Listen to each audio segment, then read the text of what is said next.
Hi and welcome to another episode of Haltech Heroes. Today we're here at Queensland Jamboree and we're going to show you a very special car and chat with a very special driver. We're here right now. Here's Team Bray, so let's go in and check them out.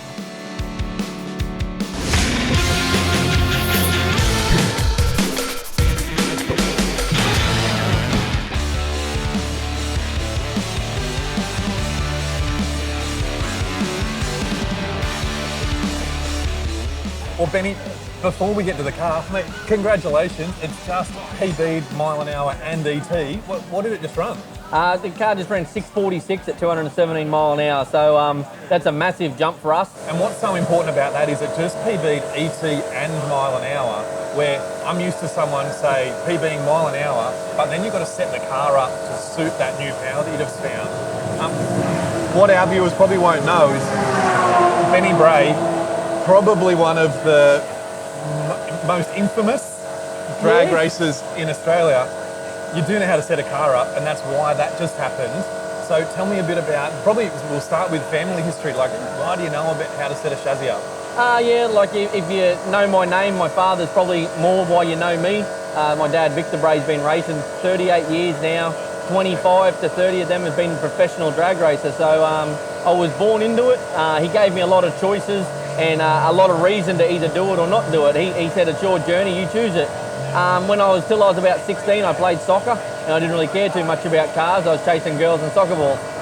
When I turned 16, 17, I realised that boys thought cars were cool. So I thought I'd hang out with Dad a little bit more. And that's sort of where it led to. I thought, this is actually hard to do and you got to actually learn stuff. It's not just walk into the shed and you become famous. And my old man, he's a bit of a hard butt. He made me start from the bottom. I started sweeping floors, taking bins out and cleaning up dog poop. And he said to me, in 30 years you'll appreciate this, that I didn't give you a free ride, because he said the harder you work, the better your goals are. So that's where I came from. Like I come from my old man's a farmer as well, so he knows hard work. He's given me probably the opportunity of a life. Him and my mother have given me everything that I've ever got here behind me, in my career, in my life really, and I owe it all to them. So from big V8 stuff, so supercharged stuff, are you still racing any of that at the moment? Yeah, so I'm at the moment a current door slammer driver. So is my father. He's 63 years old and still competing full time. So as a family, we just can't stop. We love it. My kids are just getting into the junior dragsters, so you know, I'm hoping I'm here forever to do it forever. A real family spirit. I love it. How did it feel coming to your father and saying, listen, we're running these door slammers, and then I might get into a Nissan SR20 4-cylinder as well. Well, I did the whole permission forgiveness thing. I brought the Dado home with the SR in it, put it in the workshop, and he goes, well, what's this? I go, oh, it's just something I bought cheap. And you know, I went from there, and then he realised that it wasn't the fact I don't like V8. It's the fact of that in my life, you know, I'm obviously 30 years younger than my dad, so I look at the big picture is that in 10 years' time, V8s won't be obsolete, but they're going to be a lot harder to get into and race. So, you know, I just thought, why not play with something different? And something different is definitely getting to this. So tell me, basically we're talking, this is a Pro Turbo Pro FX style car. If you've got one of these in Australia, I know that it's just got a 2JZ in it because that's what we do, not what you do. No, well, from my 4-cylinder days as well, I could have put a 4G63 in it, bought all the parts off Colin Wilshire and probably got to the top with him and had fun. I went down the SR road because I believe in development, and I call it the sheep theory. If you just keep following in a line, you'll never ever be number one. You may get there, but the next day someone will take it off you. So I look into the future where a 2JZ, like you say, everyone runs them because you can buy everything off the shelf for them. You can buy a billet block, a billet head, billet everything. A 1FZ, I had to buy a Landcruiser just to get the motor so I could have a look at how they worked. So Toyota Landcruiser, roughly what year model Landcruiser are we talking it's about? An 80 series, so you know, 95 up to 2000.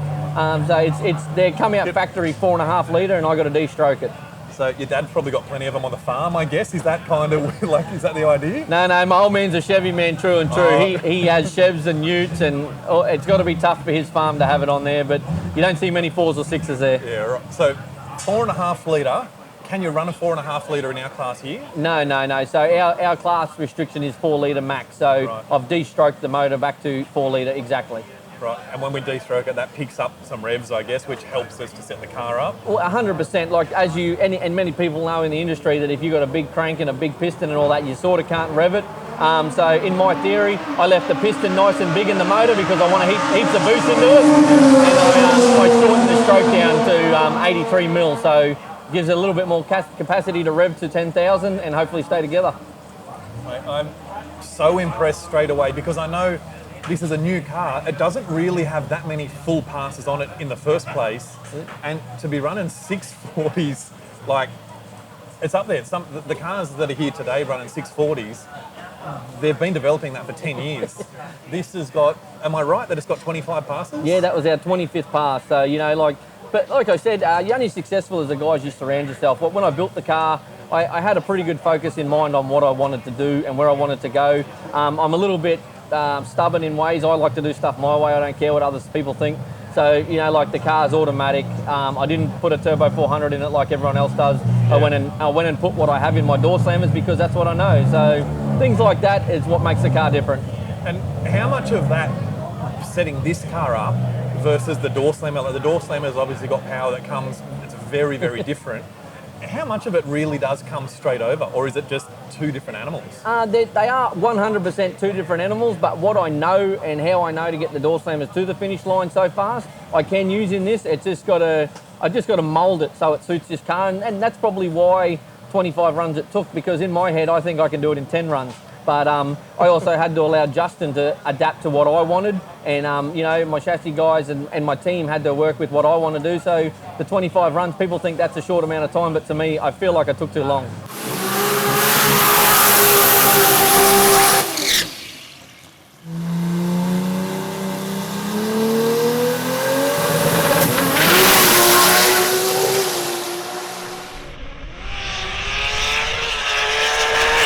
So Justin from Horsepower Solutions, I did see him over the back. So what does he do for this car and for the team? Well, Justin is my crew chief. He tunes the whole engine ECU side of it. He makes the car literally start, run and go from A to B for me.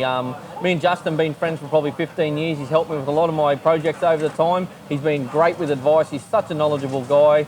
And at the end of the day, I'd probably, this is the most fun I've had in Sport Compact actually in my career so far is with Justin. He's like me. We just two Aussie guys having a good time here.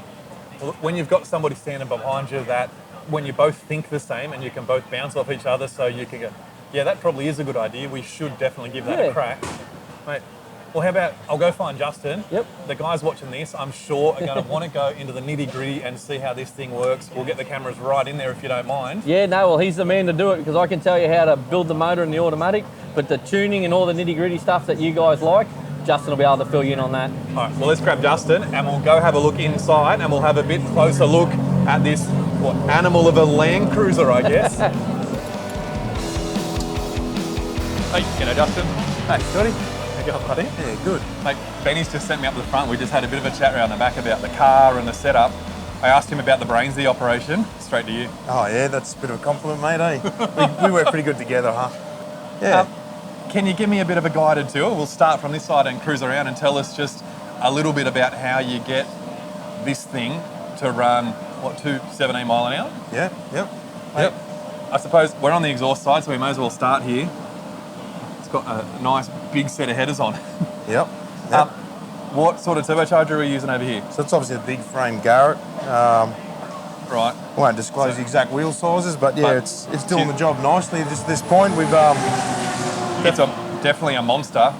Is it the setup that you've got here, really roughly, what sort of power do you expect this sort of turbocharger to support? we should be able to go to 2,500 pretty easily with that. It's probably showing about 2,300 to go that speed, that last pass. So we're really happy with the development so far, with how we're going. Yeah, Benny and I bounce off each other really well, and I think that's probably the key to this team. Yeah, it's definitely unusual to pick an engine that not many people have really developed on, and just standing here, even just looking at it from here, like the Barra, it's really long, very skinny though. Yeah, they are. The camshaft tunnels are much closer than a typical style twin cam headed engine for sure, and it quite fills a lot of people. We've been asked a lot, what's this engine? And you tell them it's based on a Landcruiser. Well, it is a Landcruiser, it's a D-stroke Landcruiser. Yeah. and they sort of can probably relate when they lift their Landcruiser bonnet up at home. It's identical looking. Yeah, same rocker cover for sure. 100%. The plug hole here. Oh yeah, yeah. So normally they have a oil pressure tensioner in there, and we've made that a mechanical one, so we don't rely on the oil pressure to do the tensioning on the belt, on the chain. Yeah, right. So that makes, I suppose that's probably a bit different to you. A little bit different. Yes, small things like that to make obviously the power. So yeah, it's got to be reliably. And how reliable has it been? You put 25 passes down.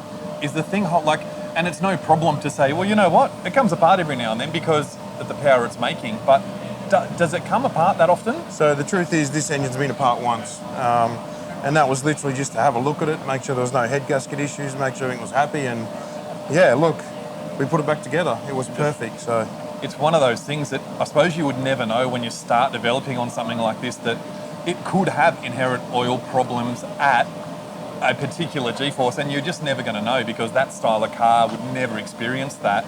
But if the oiling's all sorted and you're not running bottom ends out of it and it just works, man, wind it up, I suppose, is the answer. Yeah, well, I know the kid's pretty keen to do that, so it's hard. But yeah, someone that hops out of a door slammer typically into this car, it's a totally different animal and the power delivery is different. But yeah, look, at the end of the day, there is no signs at this stage whatsoever that we've got oiling issues. We've got no data showing us that the alarm bells are ringing. So we're really, really happy with how far we've got, how quickly we've got there. Let's just hope we can keep that rate going. So more boost. Page up is the new thing.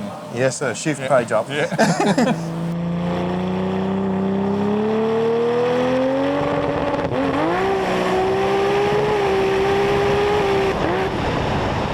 Well, mate, I suppose we better get into the nitty-gritty of what's actually controlling this thing. So I can see that you've got a few ignition boxes, a bunch of coils here. Tell me a bit about the sort of the engine management and the ignition system that it's running. Okay, obviously, as you said, it's got two 500 millijoule M&Ws, which is far superior to most cars. It's a lot different. A lot of guys will run one of them. So yeah, we've got plenty of spark, and we've actually experienced this thing being so rich that it should misfire, and it just doesn't because we've got so much spark driving, as you said, the 6 coils. So simple but very effective. Well, mate, it certainly helps having unlimited spark energy because we know how much methanol we're putting through these things, and when you're down to air fuel ratios of roughly 4.5 parts of air to 1 part of fuel, like, it's wet in there for sure. Oh yeah, yep, definitely. So how do we get the fuel into this thing? I can see that you've got a pump assembly down here. What's the pump doing? So obviously we've got a belt driving a dry sump pump, and on the back of the dry sump pump is the fuel pump, and that's what delivers the 2 sets of injectors up on the rails there.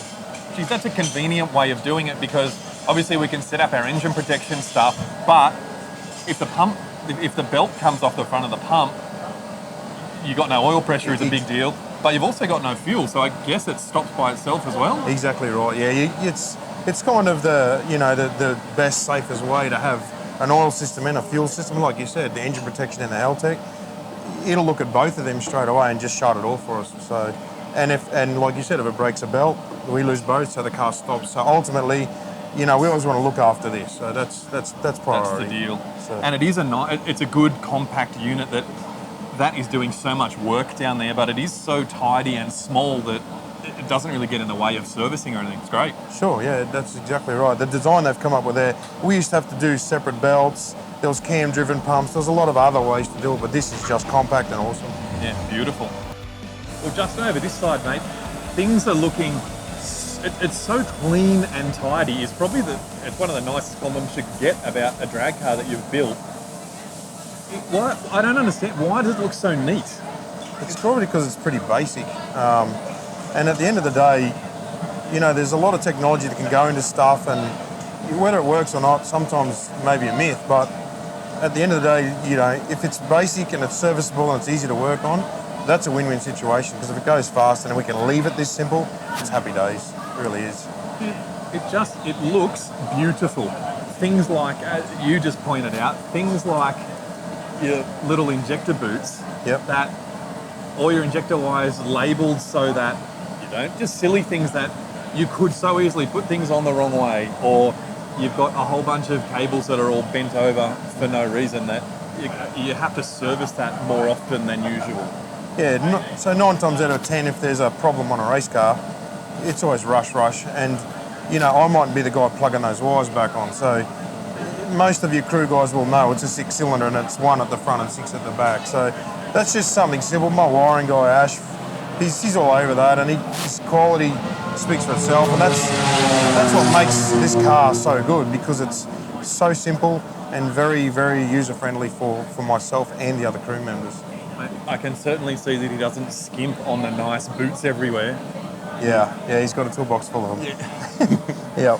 So under the wires, under all the connectors and stuff, I can see we've got the familiar maroon colour of the injector in there. So to fuel this thing, you told us it's got the mechanical pump on the other side. What size fuel injectors have we got to get this in a go? Yeah, as you said, mate, ever reliable Deckers in the front there, 2400s. And we run them up to a certain point in the map, and then we switch the billet atomizers on, which are 550. And that gets enough in there, So close enough to a 2200cc and a 5000cc. Exactly. Yep. That's a lot of fuel. Yep. Big motor. Big motor. Yep. Also the ever popular. Yes. Yes. Yeah. Regs. Yep.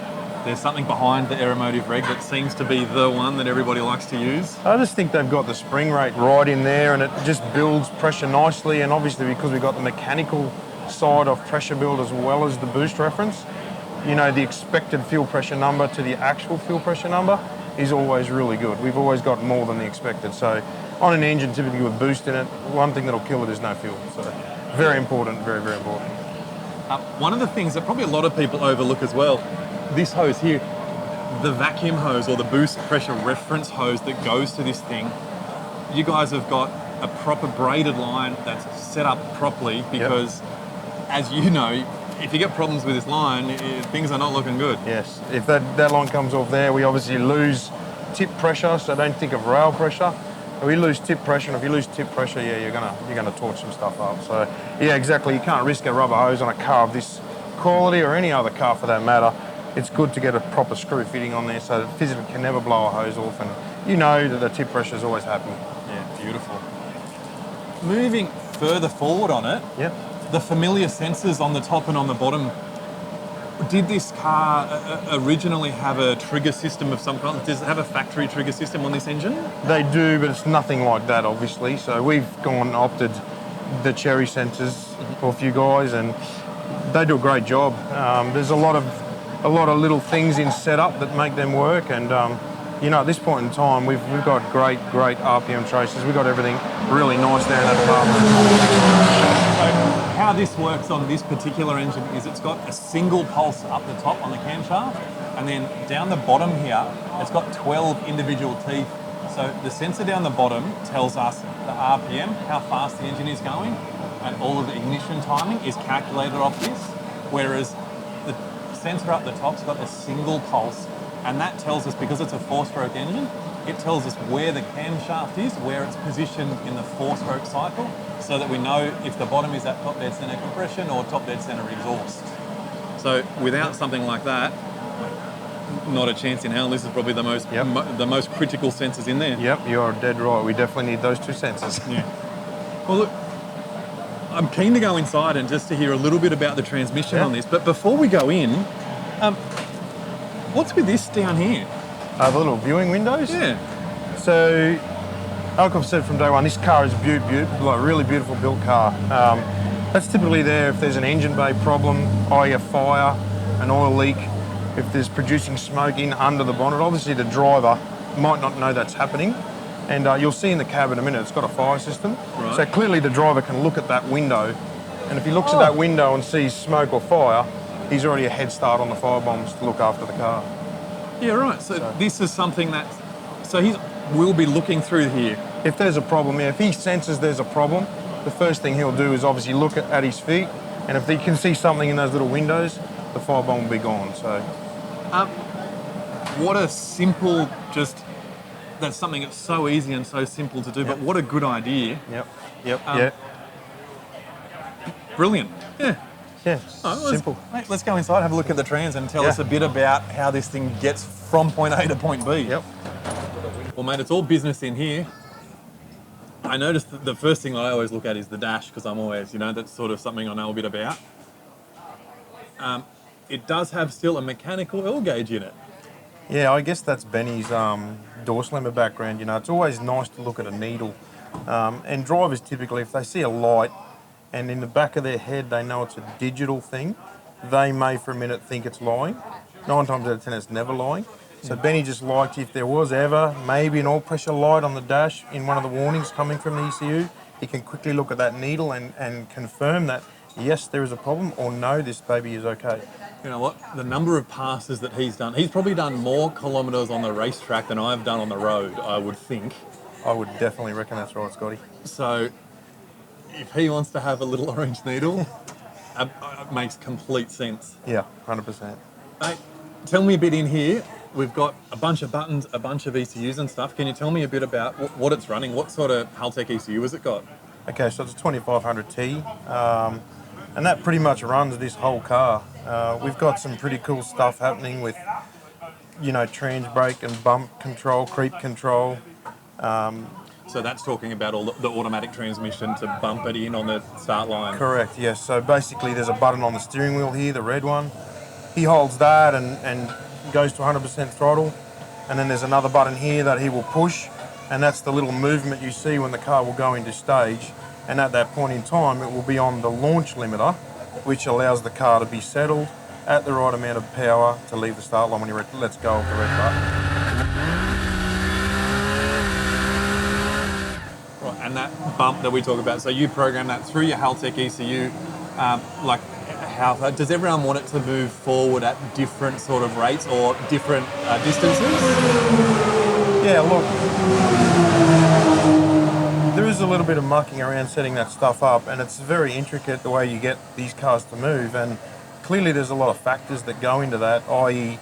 track stickiness, the weight of the car, the amount of RPM, the amount of potential horsepower you're holding back on the trans brake, which obviously makes a difference for how you set that up, how aggressive or non-aggressive the bump or creep function is. So once the thing's in, you've just taken off, you let go of the trans brake, how are we managing the power in this car? Okay, so obviously we've got CO2 boost control from Haltech, and we can do a target pressure based over race time that as the car goes down the track, we do power management through that. Perfect. So we can put basically whatever boost pressure you want at whatever time down the racetrack that you want. Yes, that's exactly right, yeah. That makes it easy. And how do we go, say if you're on the start line or something like that, and all of a sudden you go, the track just got a bit better or a bit worse. Have you got a way that you can adjust that? There are features in there, obviously, for a scramble button. If you know Benny, yeah, you can't trust that bitch with a scramble button. Just on. On. He will have that button on from the time he lets go of the trans brake. All right. No. One thing I'm really interested in is you're going to have to treat me like a child because the automatic transmission in this, I don't know a lot about them. I do like all of the different styles of shifters that you see in different cars. This is a door, like I see this in door slammers with all of the weird buttons. Can you run me through like how do you shift gears in this thing? Like what do the levers do? Yeah, so basically, it's got a quick drive unit there which holds the torque converter. And then it's not like a typical auto, it's got a Lenco behind it. So we've got a... Okay, so I'll stop you there. So it does have an automatic transmission in the back. It's got no clutch. Yep. And it's got a torque converter. Correct. So the quick drive unit is basically the converter control. So inside of that bell housing, you'll typically see a clutch in front of a Lenco. Right. However, this has got auto oil and a stall converter. Yeah, so if you, like I understand it's a drag car, but if you were just sort of driving this around the pits, it'll drive sort of like a torque converter car, like an auto car? Absolutely, yep. You can put this in forward gear, and that's first gear basically, and there's no clutch to remove. You can just accelerate and it will move like a normal automatic car. Right, so you could kind of say a manualised automatic, but it has a proper manual gearbox behind it. Yes, that's exactly right. Yep. Yeah, right. Yep. Okay, so these buttons on the top here, is this a normal thing to have in a car like this, or again, is this door slammer heritage? This is door slammer heritage. And it is typical of what you would see in a door car, and it's what Ben and Vic both are used to. It's an air tower with buttons to shift the gears. Okay, so can you run me through, so how do you put this thing into, say, first gear, for example? Okay, so over here there's a forward gear lever. Yep. So you push that forward, and that is in first gear. Okay. So from there, if you move the accelerator, the car will just move like a normal automatic car. Okay, and then how do we move through the gears? Okay, so when he's on the start line and he has bumped and creeped it in, and he's happy, and it's on the launch limiter with the Haltech, he lets go of that button and then moves his hand to that pod there. Yep. And that would be second gear, third gear, and fourth gear. Yeah, and this is all air operated? It is air operated, yeah. Yeah, right. Yep. And then once we're done, it goes over the line, Yep. back into neutral, Parachutes. Yep. 2 parachutes. 2 chutes. Yep. Good and cars got brakes. 2 chutes. Yes, fast cars have 2 chutes. Yep. The red thing's hanging down here? Oh yeah, so these are earbuds that go in his helmet so that we can talk to him on the start line, and basically if we see anything from outside the car, rather than running to get him, if something happens, we can radio him right there and then and say abort or turn off, or we can alarm the driver if something goes on. They're a very good feature for cars that are so serious that 9 times out of 10, once you let the button go, you can't talk to the driver. So it's just assurance for him and us that we're all happy, the car's safe, he's safe, and it's just a means of comms between us and him. So that was actually going to be my next question, is as this thing is so serious, you obviously can't talk down the track, there's no point. No, there's no point. It's normally after the finish line. If it feels good, of course, he's saying, how was it good? And yeah, we can comms to him and say, yes, it was good, and this is what time. And then there's lots of screaming if it's... Tell the truth, like, as he takes off, do you ever hear him screaming? Not at this point, no. All right. Well, mate, I really appreciate you taking us through this car. Mate, it's incredible. It's a credit to you guys and everyone who's built this thing that it's gone so fast, so quickly, and that it's all holding together. Like you guys, mate, if I wanted a race car built, I know where I'd be going. Yeah, that's cool. Thanks, Scotty. Justin, thanks so much for showing us through this car, mate. We really, really appreciate you taking the time out of your busy race schedule to, mate, let us have a sticky beak and show the guys what it's all about. Awesome, no problem, Scotty. Pleasure, mate. As always, thanks very much for watching. My name's Scott, and I'll see you next time.